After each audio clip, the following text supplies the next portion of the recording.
China.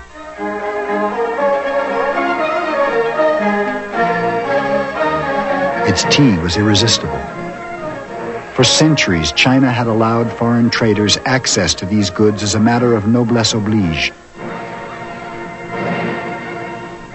To its rulers, China was the master civilization, and all other nations tributary states. This was not the relationship Great Britain had in mind. In 1793, a British emissary named Lord Macartney was sent to Peking to ask the Emperor Qianlong to treat Great Britain as an equal trading partner. Macartney said he was representing King George, and King George wanted to say hello and pay his respects and start trade. Well, said the Qianlong Emperor, if this George fellow wants to kowtow, that's all right. Go ahead. But, we don't really need you. You're rather quaint, and you wear some funny, rather stuffy clothes. These presents you've brought us are not really very much, considering what we're used to. But it's perfectly all right if you want to be vassals of China. Good, go ahead. But don't ask for any favors. Our ways have no resemblance to your barbarous land. As your ambassador can see for himself, our celestial kingdom possesses all things in prolific abundance. We have never valued strange objects, nor do we have the slightest need for your country's manufacturers.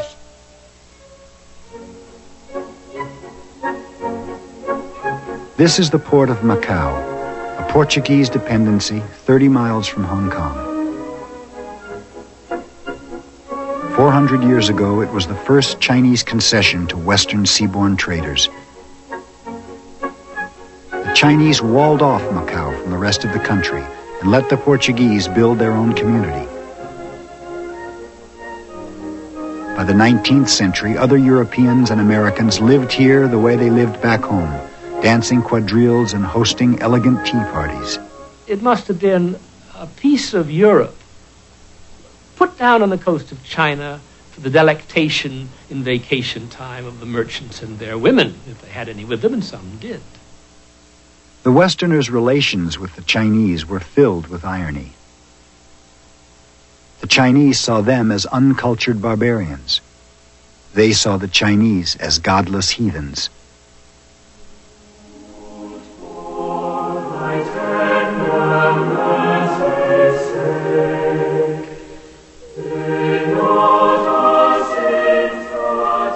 This is Macau's Protestant graveyard. Here lie missionaries and traders who sailed thousands of miles, braving pirates and disease.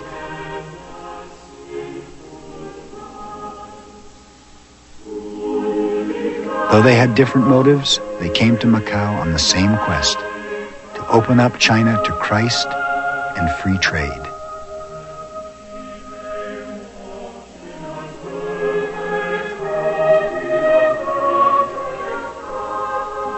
One Englishman buried here had a different mission.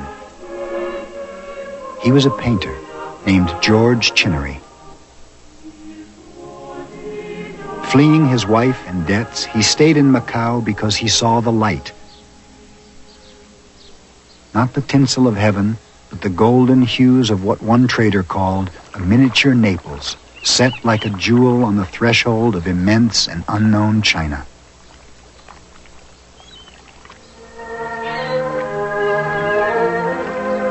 Every October, the traders left their families in Macau and traveled 50 miles up the Pearl River to Canton. For centuries, this river has brought China vessels with grain from Java, Arab traders with spices from Sumatra, and envoys bearing tribute from Siam.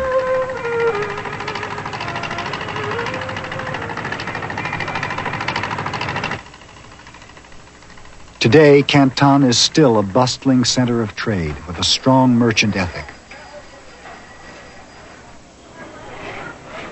Through links with Hong Kong, Canton's merchants have made this coastal region of communist China into the fastest growing economy in the world.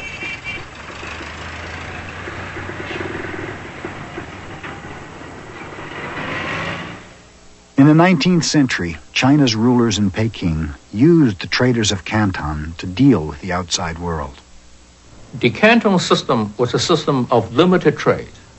When the British came in, the Manchus basically devised essentially a containment policy. That is to say that all foreigners will be contained basically to one port. In the 19th century, this wall ringed the city of Canton. No foreigners were allowed inside. To deal with the barbarians outside the city, the government appointed a group of 12 local merchants. Skilled traders, they were called the Han merchants.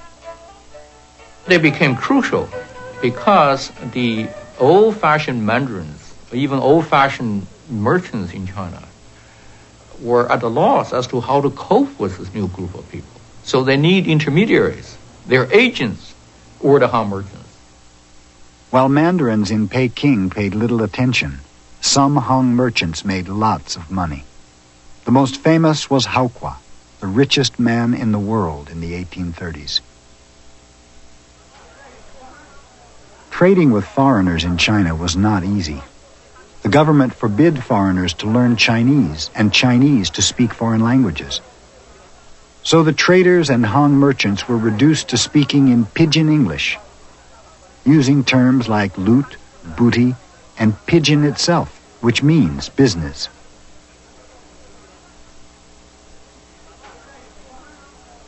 The Western traders lived and did their business in a row of white buildings called factories.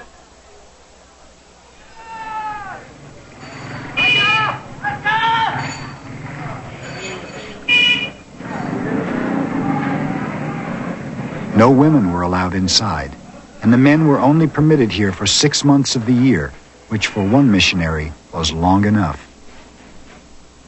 If you could see the packed-up way in which we have to live here, crammed as close to each other as jars of sweetmeats in a box of bran. No yard, no outhouses, no trees, no back door even. Edward and Warren Delano were two Americans who lived in the factories.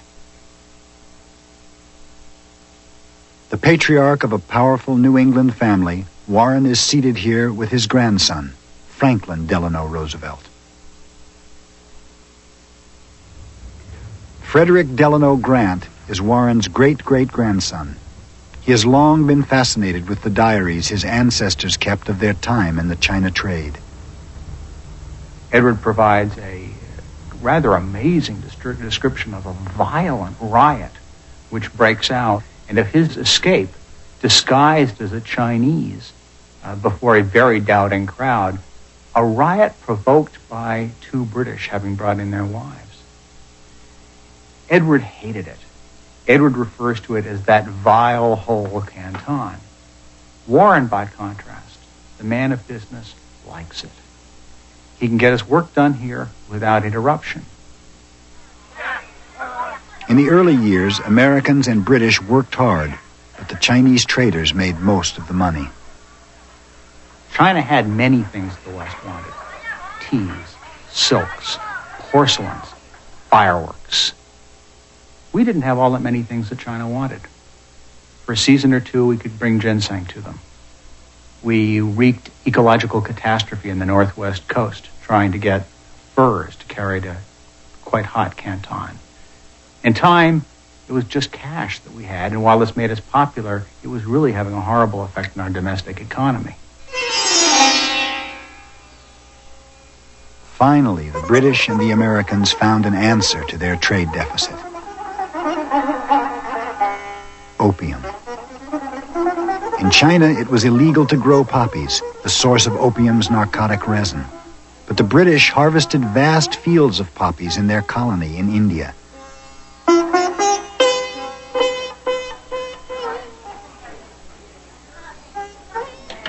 At the British government factory in Patna, the poppy resin came first to the weighing room, where it was inspected.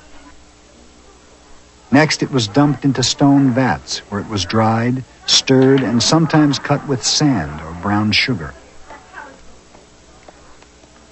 Then cake makers, working at a rate of 12 an hour, molded the opium into round cakes the size of cannonballs. With 150 cake